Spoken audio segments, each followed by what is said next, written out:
Dia. Isso aí. Chama atenção, né? Um pouquinho. Tá bom. Vamos orar?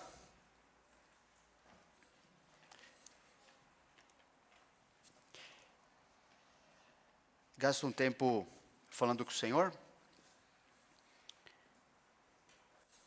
Agradecendo para a gente estar aqui juntos.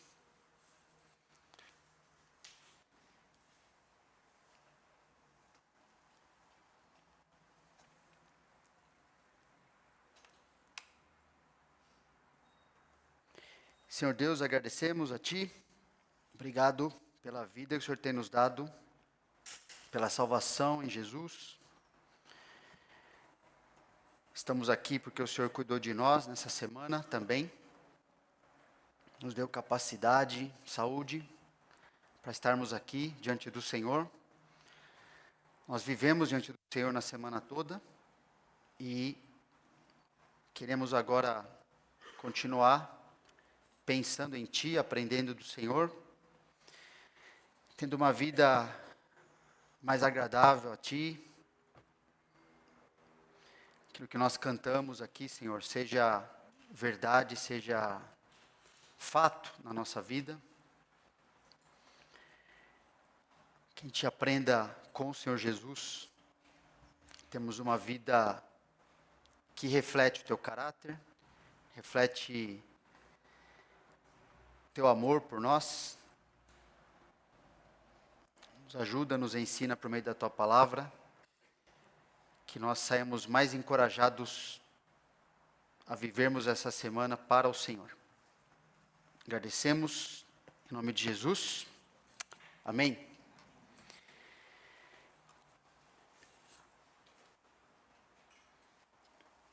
Estamos na série... Ele tá normal o microfone? Tá dando uma... tá bom. Estava escutando aqui, então acho que é o retorno. No Evangelho de Lucas, nessa série, em cima do Evangelho todo, estamos no capítulo 11. Entramos no capítulo 11 hoje. Nós vimos na mensagem passada, Jesus nos ensina usando a vida de Maria e Marta, que seguir a Jesus significa que o Evangelho vai corrigir a sua vida, para que como discípulo você aprenda a adorar a Deus como forma de vida em cada área da sua vida. Nós vimos como Jesus usou a vida daquelas duas irmãs para ensinar a nós. Hoje, começando o capítulo 11, então, vamos ver que seguir a Jesus significa que o Evangelho vai corrigir sua vida, para que como discípulo você aprenda a depender de Deus em tudo, por meio da oração. Lucas 11, então, de 1 a 4. Está escrito: de uma feita, estava Jesus orando em certo lugar. Quando terminou, um dos seus discípulos lhe pediu: Senhor, ensina-nos a orar, como também João ensinou os seus discípulos. Então ele os ensinou: quando orardes, dizei: Pai, santificado seja o teu nome, venha o teu reino, o pão nosso cotidiano dá-nos de dia em dia, perdoa-nos os nossos pecados, pois também nós perdoamos a todo o que nos deve, e não nos deixes cair em tentação. De certa forma, esse ensino de Jesus sobre oração também faz parte do ensino sobre adoração, porque complementa o trecho anterior sobre a prioridade de aprender a ouvir a palavra de Deus. Lembra? Maria ficou lá priorizando ouvir o ensino de Jesus aos pés do Senhor Jesus. E, como nós dissemos outra vez, aprender a palavra e se relacionar com Deus por meio da oração, inclusive por meio de um compromisso de obedecer essa palavra, é considerado por Deus como adoração verdadeira. Esse pedido dos discípulos foi baseado numa prática que era comum. Era comum os mestres ensinarem seus discípulos a orar. E aqui eles pediram, olhando por exemplo de João Batista, ele ensinou seus discípulos a orarem, e agora os discípulos de Jesus estão pedindo a mesma coisa, ensina a gente a orar como João ensinou os discípulos dele. Como Jesus é Deus, esse pedido já é uma oração, certo? Eles não sabiam disso, provavelmente, né? Não estavam com isso na mente ali, mas Jesus respondeu essa oração, ensinando então os seus discípulos sobre aquilo que é essencial na prática da oração. E é interessante que esse pedido foi feito, após eles verem Jesus terminar de orar. E a gente sabe pelos evangelhos que Jesus tinha uma prática, uma vida de oração constante. Fazia parte da sua agenda diária de vida, gastar bastante tempo falando com o Pai. Então, seus discípulos voltaram para ele e pediram que ele os ensinasse. Então, uma coisa que a gente já começa aprendendo é que Jesus dependia de Deus e nos ensina a depender do Pai, né? Jesus então está respondendo essa oração. Então ele os ensinou, quando orardes, dizei. Ele vai falar essas coisas, a gente vai ver, Deus permitindo, uma por uma hoje. Quando orardes, dizei, Pai, santificado seja o teu nome, venha o teu reino, o pão nosso cotidiano dá-nos de dia em dia, perdoa-nos os nossos pecados, pois também nós perdoamos a todo o que nos deve, e não nos deixes cair em tentação. Uma coisa importante aqui é, diante da religiosidade supersticiosa e do misticismo que existia na época, e muito mais hoje, nós precisamos entender que esses pedidos de oração constituem uma espécie de esboço, não a totalidade dos pedidos que podemos fazer para Deus, né? Isso não é totalidade, Jesus está dando um esboço, um tipo de roteiro. E também não são pedidos que não são uma reza, uma comunicação estática, não é? Porque desde aquela época isso era comum, e hoje a gente vê, inclusive em certas religiões, esse trecho ser exaltado, usado como se fosse uma reza, palavras mágicas para você acessar a Deus e Ele fazer o que você quiser, porque você falou essas palavras. Agora, Deus não é um ídolo, certo? Essa prática de rezar, essa prática de você ficar falando, repetindo palavras, como se despertasse em Deus, né? Falou, bom, agora que essas palavras foram faladas, eu tenho a obrigação, né? Acordou, agora eu tenho a obrigação de atender, porque certas palavras, e isso infelizmente é simplesmente superstição, religiosidade, que é criado pela cabeça das pessoas, cabeça do ser humano pecador. Deus não é um ídolo. O ídolo é um ser ou uma ideia criada pelo homem, portanto ela é um ser manipulável, conforme os desejos e interesses desse homem. Deus não é assim, não é? Isso é ídolo, isso é falso Deus. Os adoradores de Baal agiam assim. 1 Reis 18, 26, falam que ele estava naquele episódio entre Elias, né, falou assim, bom, vamos ver agora quem é Deus, se é Baal ou se é o Deus de Israel. Então juntou lá aquele monte de adoradores de Baal, que propagavam inclusive aquela religião supersticiosa da época, tinham contaminado a nação de Israel inteira com aquilo, e falou assim, então vamos ver, o Deus que responder, esse é o Deus verdadeiro. Tomaram então o novilho que lhes fora dado, prepararam-no e invocaram o nome de Baal desde a manhã até o meio-dia, dizendo, Baal, responde-nos.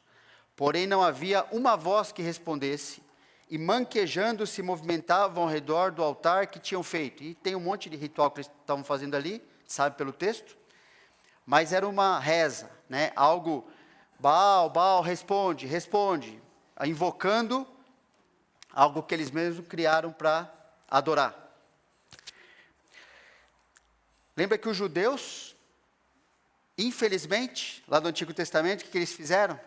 Por isso que a nação estava contaminada, não era por causa dos 400 profetas de Baal, é porque a nação tinha afundado nisso. E, quando Jesus veio, encontrou o povo de Israel, mesmo depois de ter passado pela Babilônia, pelo cativeiro, Deus ter, de certa forma, purificado a idolatria, mas, o que Jesus falou para os discípulos? E orando, não useis de vãs repetições, como gentios, como pagãos, como aqueles que adoram ídolos, ok? Porque presumem que pelo seu muito falar serão ouvidos.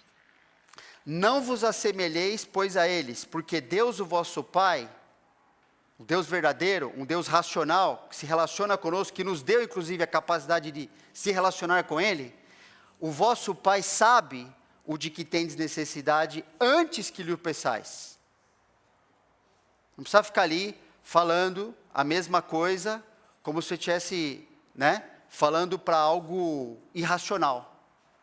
Tentando despertar por meio de uma palavra mágica. Jesus falou, não usa, não fica falando, vocês não vão fazer isso. Ok?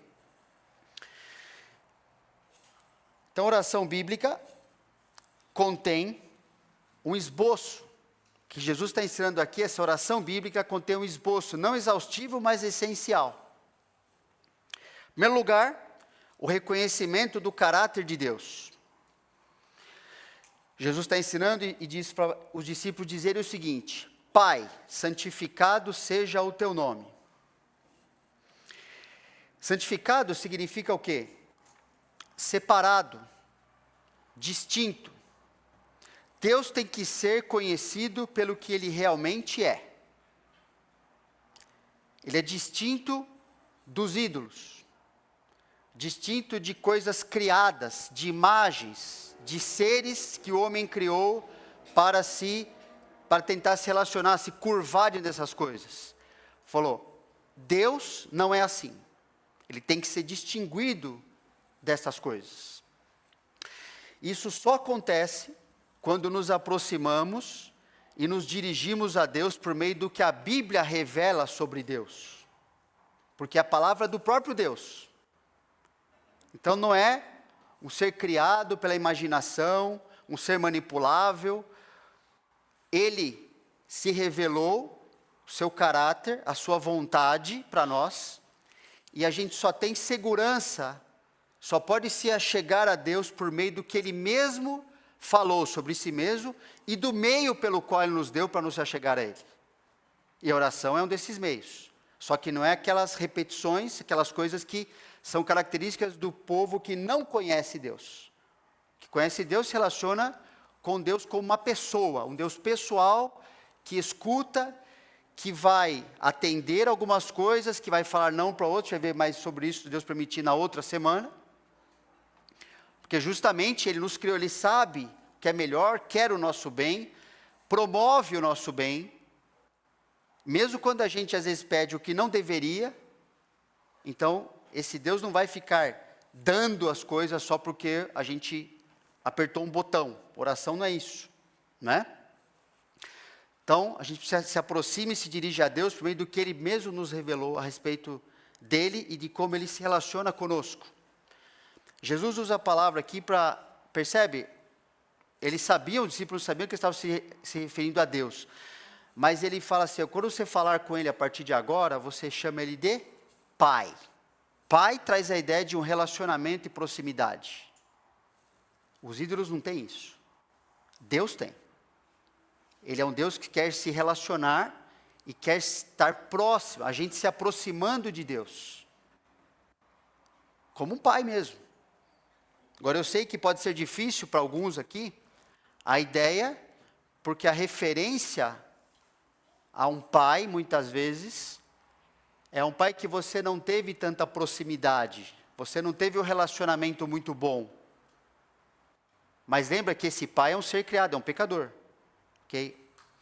A gente precisa aprender o que é um pai, o que é ser pai, e como nos aproximar de Deus do jeito que Ele revela, porque Ele é um pai perfeito.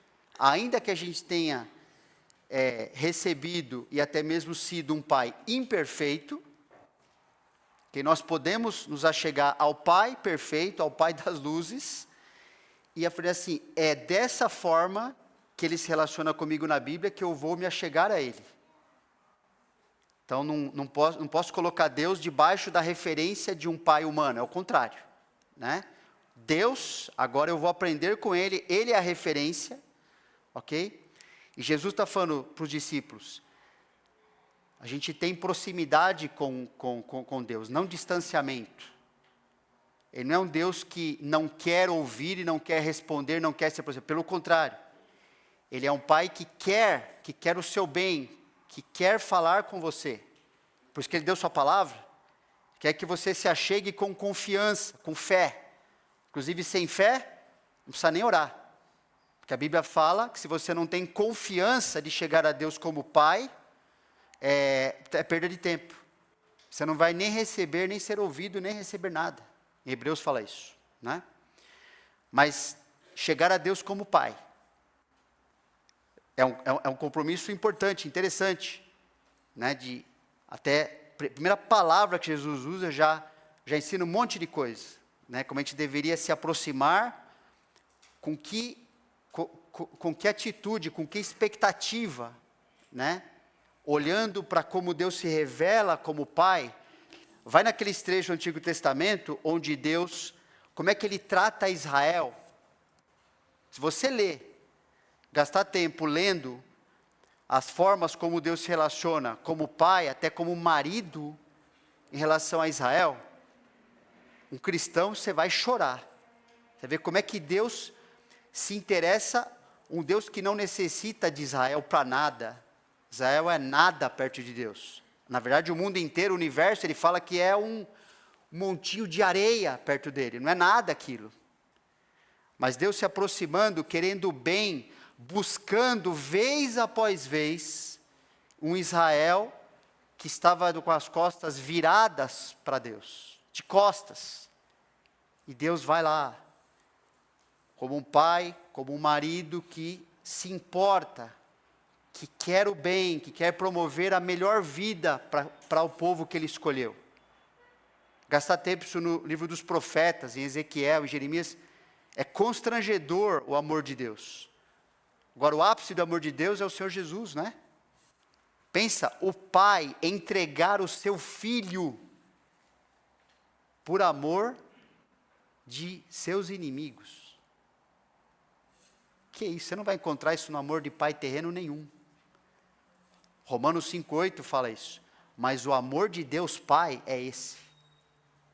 Então Jesus está encorajando os discípulos. Começa indo para Deus como seu Pai. Não tem ninguém que se compara. Começa por aí. Santificado seja o teu nome. Então traz a ideia de alguém que, apesar de ser um pai, de proximidade, relacionamento, é alguém distinto.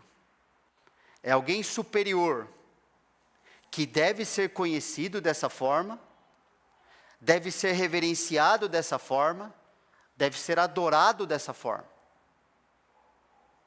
Não dá um tapa nas costas de Deus, e aí, pai? Não. Ele é pai, mas ele é Deus. Não fala com ele de qualquer jeito. Você não se refere a Deus como se fosse igual a você, como você se refere a um outro pecador. É importante isso. Intimidade com Deus não é falta de reverência a Deus. Isso é uma invenção do coração do pecador. Ok? Santificado seja o teu nome. Vou colocar aqui. Porque vós sois filhos, enviou Deus ao nosso coração o Espírito de seu Filho que clama, Abba, Pai. De sorte que já não és escravo, porém filho, e sendo filho também herdeiro de Deus. Outrora, porém, não conhecendo a Deus, servíeis a deuses que por natureza não o são. Percebe a diferença de relacionamento? Deus nos trata como filhos, com liberdade e acesso a Ele. Ao mesmo tempo, porque somos filhos de Deus, A gente deve viver conforme essa identidade de filho de Deus. Não adianta falar assim, eu sou filho de Deus, tá, sou filho de Deus, e aí? Então eu tenho que viver de acordo com a dignidade do meu pai. A vida que eu tenho tem que refletir o caráter daquele que eu chamo de pai. E nesse contexto aqui, significa, no contexto de Gálatas, não voltarmos a uma vida idólatra. Percebe o que o texto está falando assim? Antes serviam a Deus de uma maneira, vocês viviam para vocês. Serviam coisas que vocês imaginaram que era o melhor para as suas vidas. Idolatria. Significa viver como se Deus e sua palavra não devessem ser conhecidos e obedecidos. E isso engloba, Paulo está escrevendo para quem? Ele está escrevendo para os cristãos. Porque ele está falando assim, ó, vocês têm que corrigir esse negócio. Vocês agora são filhos de Deus, então tem que viver de acordo com essa dignidade que vocês receberam. Vocês não são mais jogados por aí para viver como vocês bem entendem, como se não houvesse amor e instrução suficiente para direcionar nossa vida, prestar contas para esse pai. Foi isso que aconteceu com Israel. Israel tratou a Deus como se ele fosse semelhante aos ídolos. Tratou a palavra de Deus, que é o modo de se relacionar com Deus, tratou a palavra como se a obediência a ela fosse algo opcional. Deus falava, faz tal coisa. Ah, não. Tem outro jeito, eu penso diferente. O que estão me oferecendo aqui das nações, esses ídolos aqui que eu nem conheço direito, está me oferecendo uma vida que me parece melhor para mim. Então não precisa obedecer, não é assim, não precisa obedecer o que Deus diz.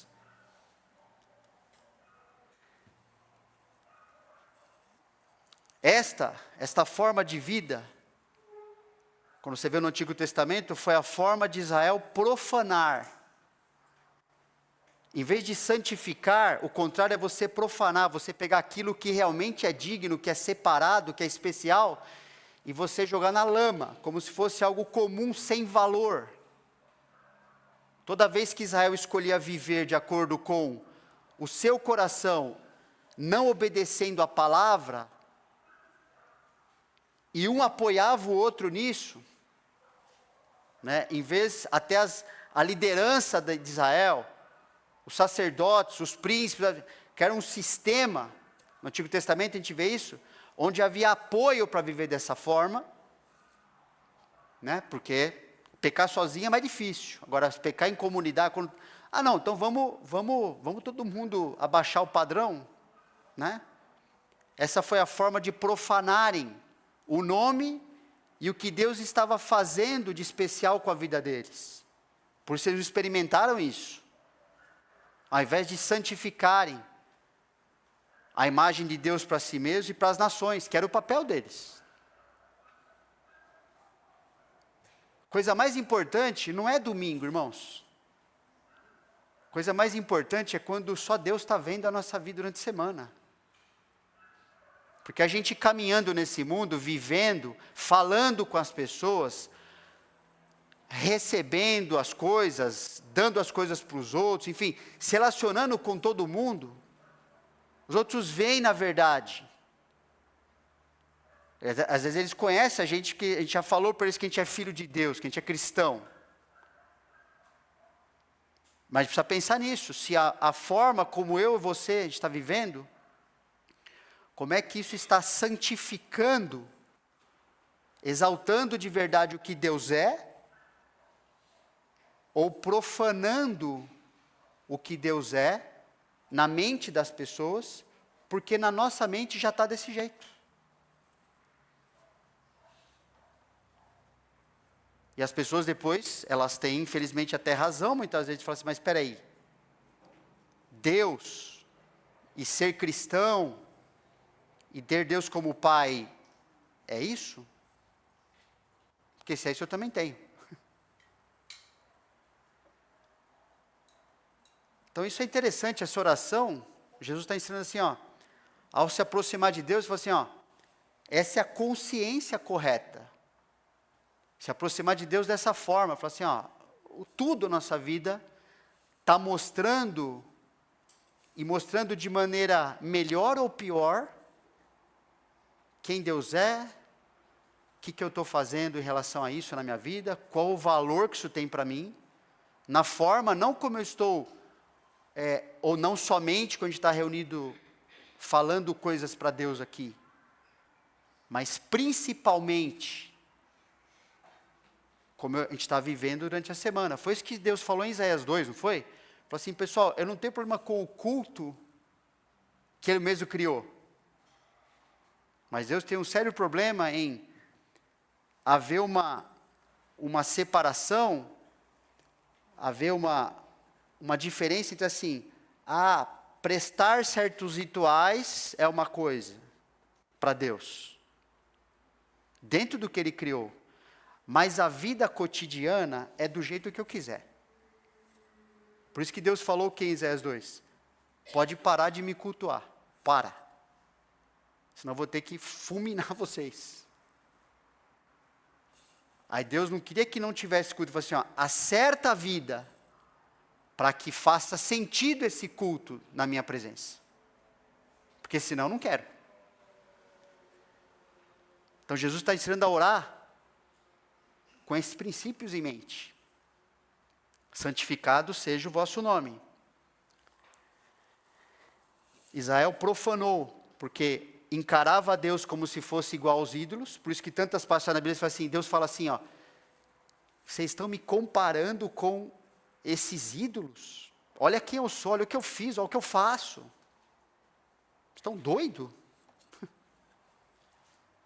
Vocês estão vivendo como se vocês fossem escravos desses ídolos. Por isso eles foram disciplinados e não se tornaram o povo distinto que Deus tinha planejado. A distinção da nossa vida, a nobreza da nossa vida, está relacionada à maneira como a gente se relaciona com Deus. Senão a gente não é, em si mesmo, o que eu sou? Quem você é? Não é nada. Nossa dignidade está atrelada a quem Deus é. Somos seus filhos. Temos a sua natureza agora funcionando em nós. Vindicarei a santidade do meu grande nome, que foi profanado entre as nações, o qual profanaste no meio delas. As nações saberão que eu sou o Senhor, diz o Senhor Deus, quando eu vindicar a minha santidade perante elas.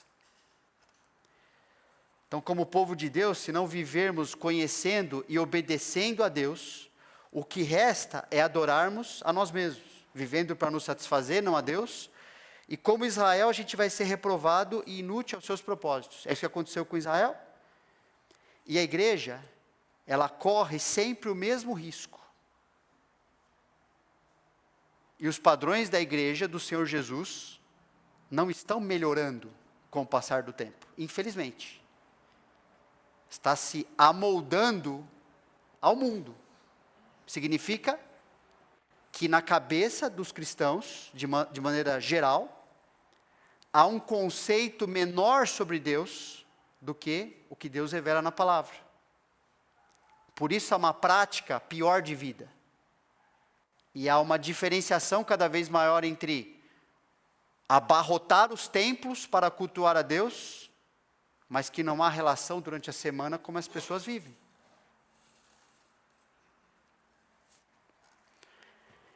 Outro ponto dessa oração essencial que Jesus ensina, que é relacionado ao que a gente acabou de falar aqui, é o desejo de que Deus governe esse mundo. Porque Deus falou que vai vindicar o seu santo nome. Ele vai exaltar novamente aquilo que tem que ser exaltado. Neste mundo tem que acontecer. Porque foi nesse mundo que foi profanado, não é no céu. No céu está tudo certo. Agora, neste mundo aqui, onde Ele nos colocou para viver, é que isso foi estragado. Venha o teu reino, então Jesus fala na oração. Pai, santificado seja o teu nome, está ensinando os discípulos a orar. Peça isso a Deus, venha o teu reino. Esse pedido de oração se relaciona ao anterior, não é? Porque já que o homem pecador estragou o que Deus havia criado como sendo bom, e tudo que o homem bota a mão ele estraga, Deus vai provar que quando a sua palavra é seguida, tudo volta a ser o que deve, e o mal não vai prevalecer. Por isso que neste mundo tem que haver o reino de Deus, porque foi onde o pecado estragou. O reino de Deus nesse mundo será o maior momento em que o seu nome será santificado, em que o caráter de Deus será honrado e reverenciado. Ali, naquele período, a sua vontade será feita tanto na terra como ela já é feita no céu. É o momento que a gente está vivendo agora? Se é isso, pessoal, então a gente é maluco.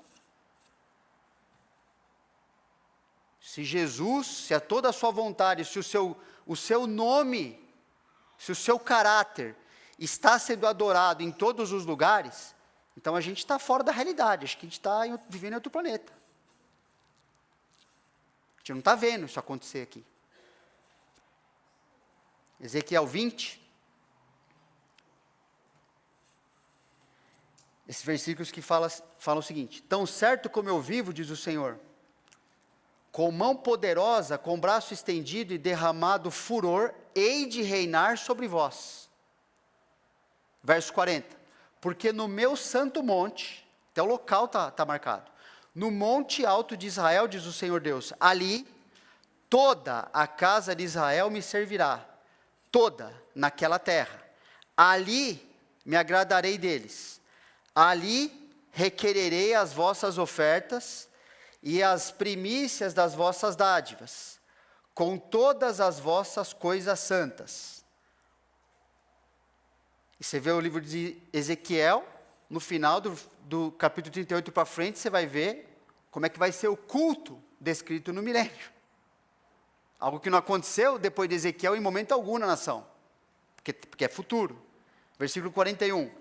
Agradar-me-ei de vós como de aroma suave, quando eu vos tirar dentre os povos e vos congregar das terras em que andais espalhados, e serei santificado em vós perante as nações. Sabereis que eu sou o Senhor, quando eu vos der entrada na terra de Israel, na terra que levantando a mão jurei dar a vossos pais.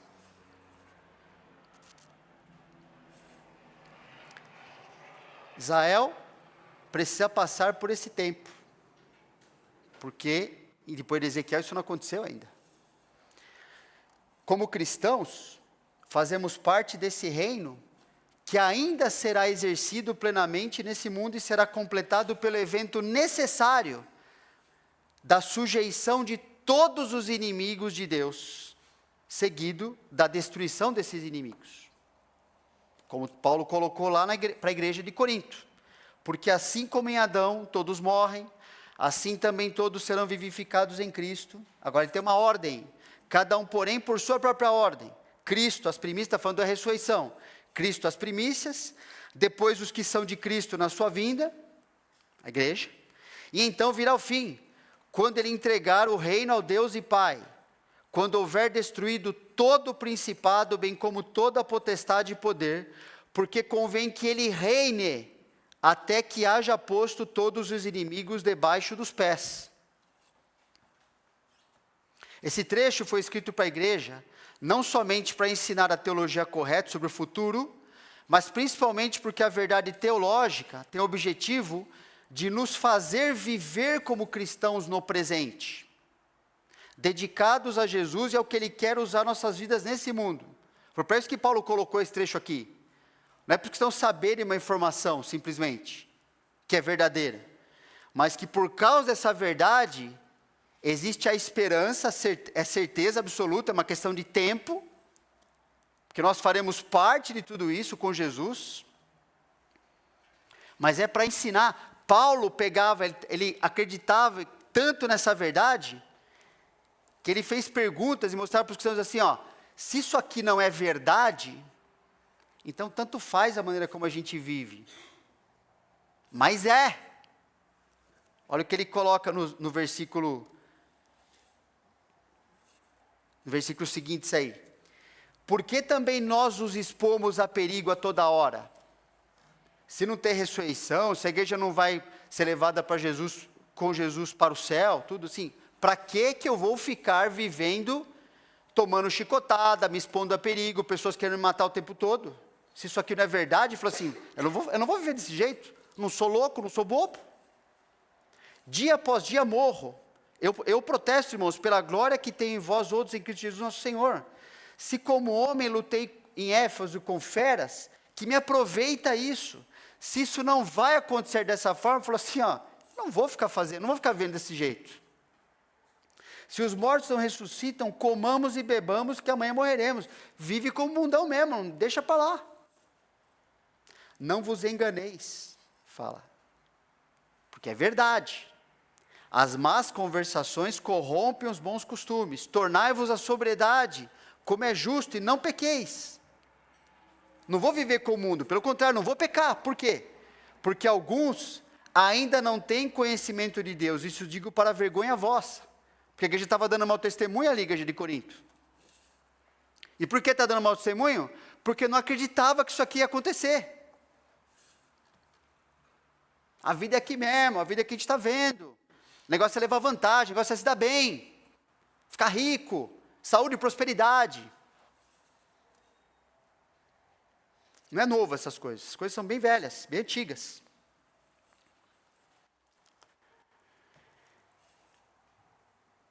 Então, vem o teu reino, tem a ver com isso.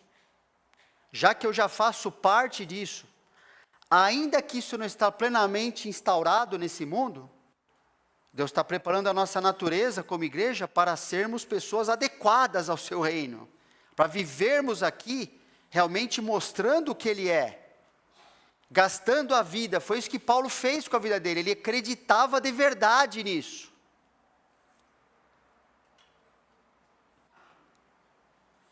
E nos convida, né, no começo da carta de Coríntios, falou assim, sede meus o quê? Imitadores. Não é para um grupo especial, não é para o BOP cristão. Falou para os cristãos em geral. Vivam como eu vivo, porque isso aqui é verdade.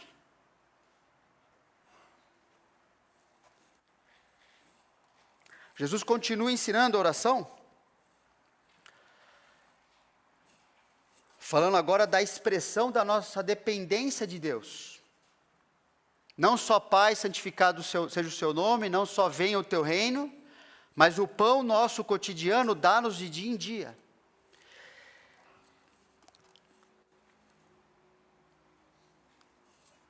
Importante a gente entender que Deus fornece os meios da nossa sobrevivência, e a própria sobrevivência também vem de Deus. E isso depende do relacionamento com Ele, e a rejeição dos nossos ídolos. Lá em Deuteronômio Deus escreveu, falando de Israel, fazendo um panorama histórico, como é que Israel andou até aquele momento. Deuteronômio está trazendo de novo à mente do povo, antes de entrar na terra, o que tinha acontecido, como é que Deus foi cuidando deles. E que eles deviam, reforçando toda a lei novamente para eles obedecerem. Ele falou assim, vocês têm que viver desse jeito aqui. Senão vocês não vão nem aproveitar o que eu dei para vocês. Aí ele fala num trecho lá, descrevendo uma parte da caminhada ali. Que no deserto te sustentou com maná, que teus pais não conheciam, para te humilhar e para te provar, e afinal te fazer bem. Não digas, pois, o teu coração, a minha força e o poder do meu braço me adquiriram essas riquezas. Antes, te lembrarás do Senhor teu Deus, porque é Ele o que te dá força para adquirires riquezas, para confirmar a sua aliança, que sob juramento prometeu a teus pais, como hoje se vê. Se te esqueceres do Senhor teu Deus, e andares após outros deuses, e os servires e os adorares, protesto hoje contra vós que perecereis. Agora a gente como cristão pode pensar assim, não, realmente eu não vou ser destruído, eu sou cristão. É verdade. Mas que qualidade de vida o cristão tem nesse mundo, mesmo como filho de Deus? Ele vive às vezes sem saber nem lidar com a sua vida. Ele que foi recriado em Jesus para ensinar a partir do seu relacionamento com Jesus, como os outros deveriam encontrar Jesus e viver a partir daí, ele vive atrás de um monte de porcariada, e não consegue nem lidar com a sua vida. As estatísticas mostram que até no relacionamento familiar, está sendo muito parecido com a vida dos não cristãos. Não tem impacto, entende? Porque busca a mesma coisa, tem a mesma vidinha, fala das mesmas porcaria. Deus falou, a nossa sobrevivência, os meios, eu vou cuidar de vocês, mas vocês têm que andar comigo. É de mim, não de vocês que depende até o pão de cada dia, até a capacidade. Eclesiastes, um livro muito interessante, estudamos no Grupo Céu uns anos atrás, falando assim, não adianta nada, até a própria capacidade de aproveitar o que você conseguiu por meio do suor do teu trabalho, vem do Senhor. Senão você vai gastar tudo no remédio.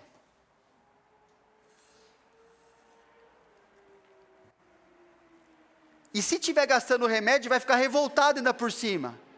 Porque a tua alma também depende de entender como é que o Senhor usa essas coisas para o teu bem.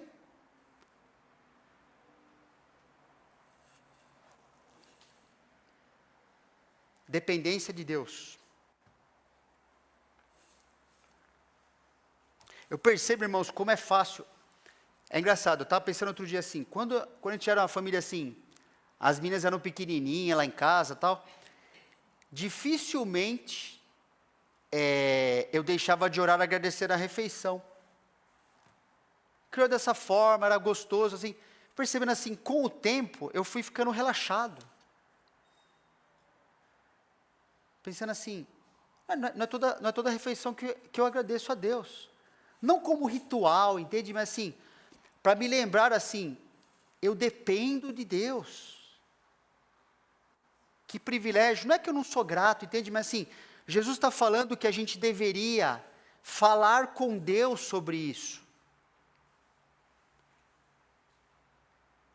Vai caindo em desuso algumas coisas, não é porque, assim, nossa, não reconheço, mas assim, é engraçado que aquilo que nos parece cotidiano, que está sempre ali,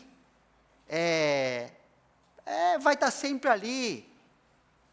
Deus não faz mais que obrigação de nos fornecer. Mas se no pouco a gente não se enxerga como dependente de Deus, imagina quando muito for requerido.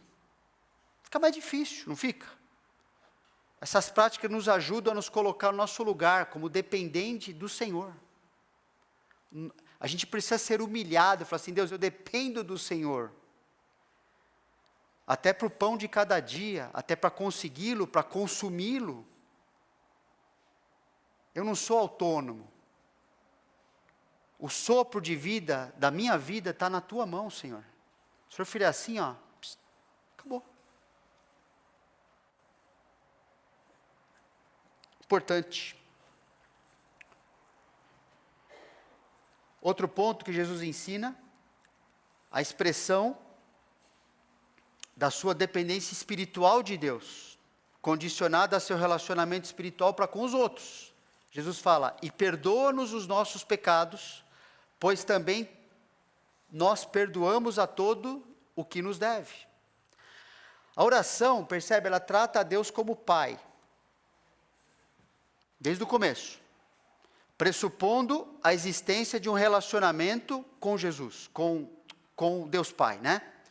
Por isso o pedido aqui não se refere ao perdão judicial, que só é dado porque Jesus morreu pelos nossos pecados.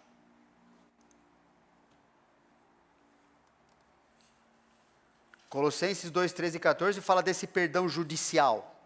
E a vós outros, que estáveis mortos pelas vossas transgressões e pela incircuncisão da vossa carne, vos deu vida juntamente com ele, está falando de Jesus, perdoando todos os nossos delitos, tendo cancelado o escrito de dívida que era contra nós e que constava de ordenanças, o qual nos era prejudicial, removeu-o inteiramente, encravando na cruz. Perdão judicial está garantido, está feito. A gente recebeu de graça. Recebemos relacionamento com Deus Pai.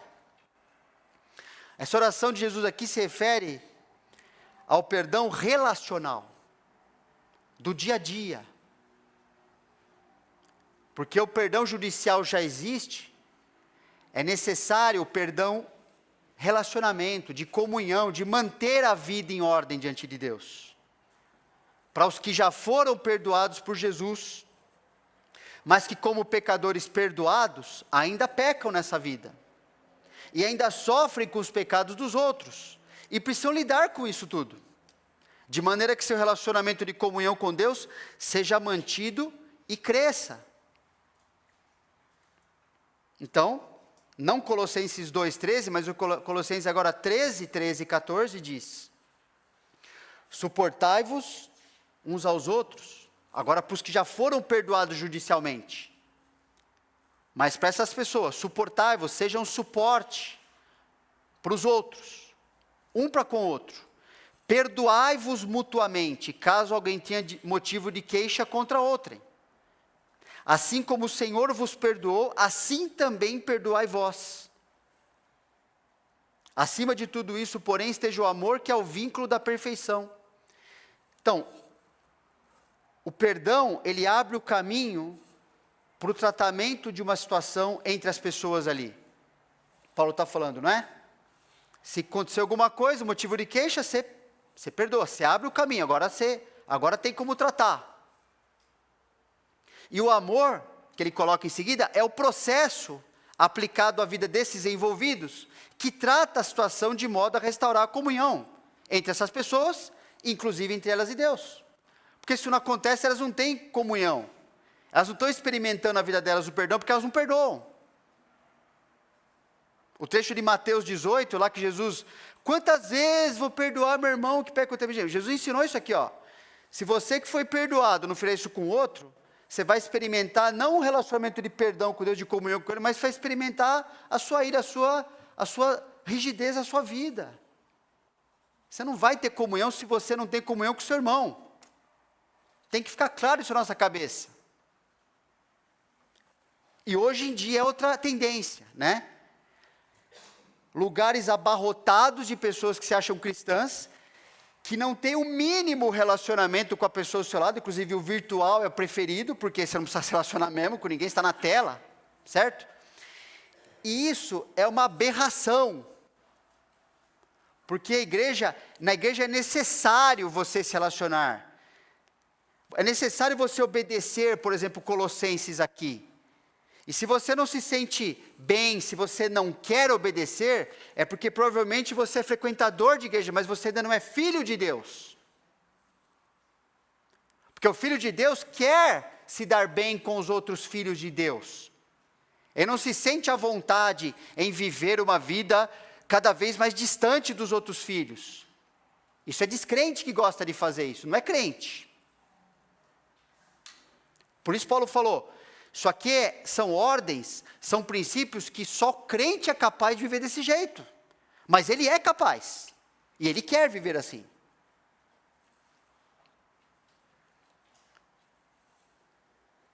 Só quem não foi perdoado não sabe perdoar. Ou não acha que deve perdoar e pedir perdão. Mas o cristão sabe o que é perdoar, que já foi perdoado, e quer aprender a perdoar e a pedir perdão.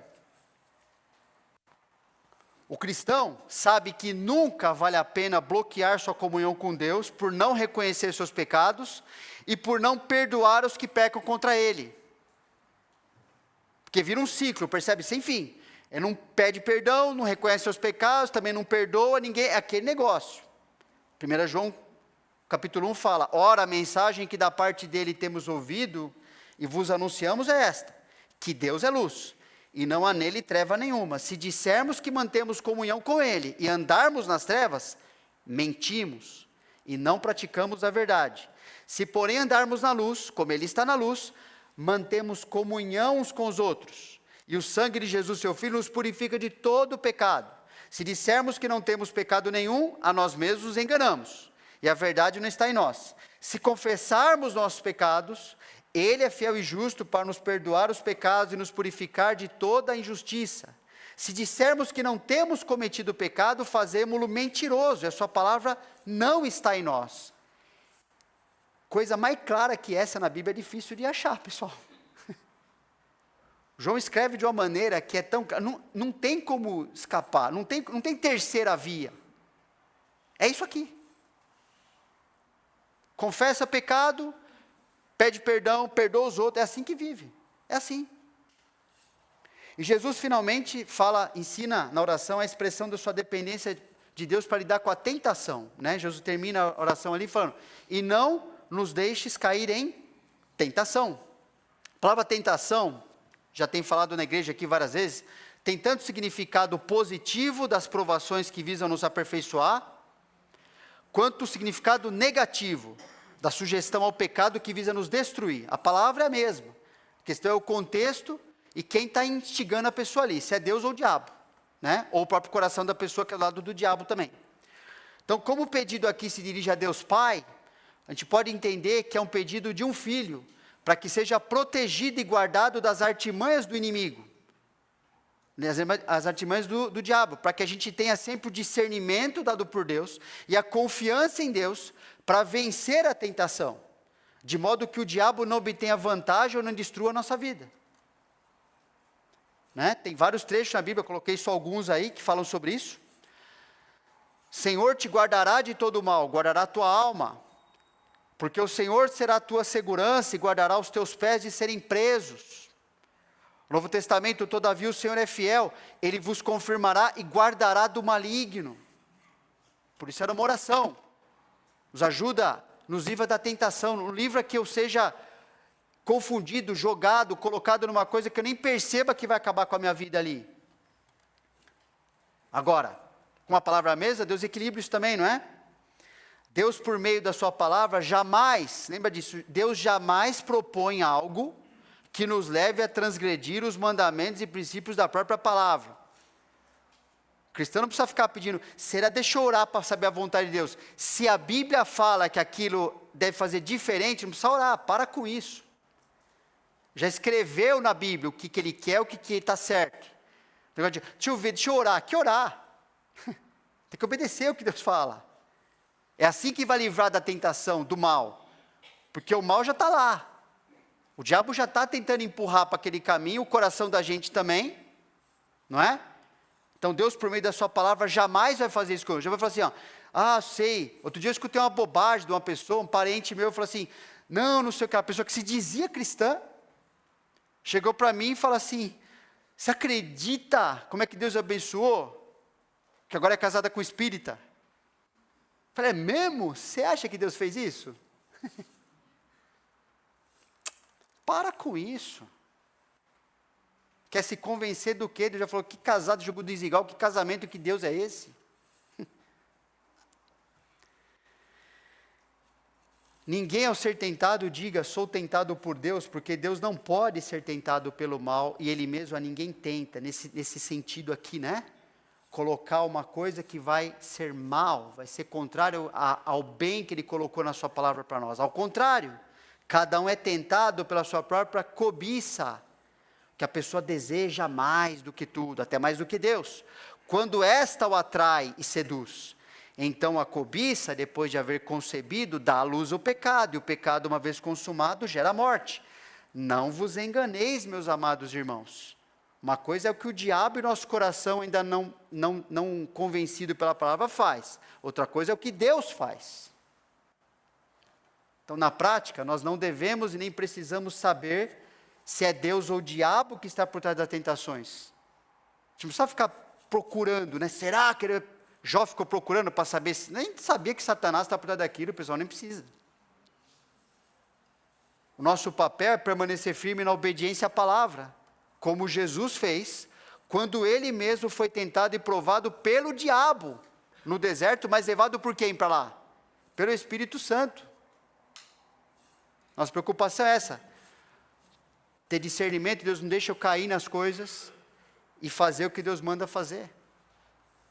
aí a gente não cai. Aí a gente continua em comunhão com o Senhor. Terminando com a aplicação. Como sua adoração inclui oração de se dedicar cada vez mais a Deus e a seus propósitos? Como? Não é se. Como? Para a gente pensar. Não pode ser respondido com um sim ou não. Deixa eu pensar nisso. Como? Como? O que eu estou falando com Deus sobre isso? Como sua adoração a Deus inclui a oração consciente de sua dependência dEle, até nos aspectos mais corriqueiros da vida.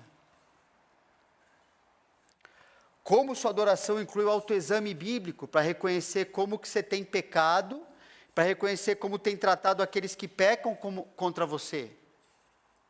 E como sua adoração inclui oração para Deus ajudá-la a viver longe da tentação que o maligno propõe.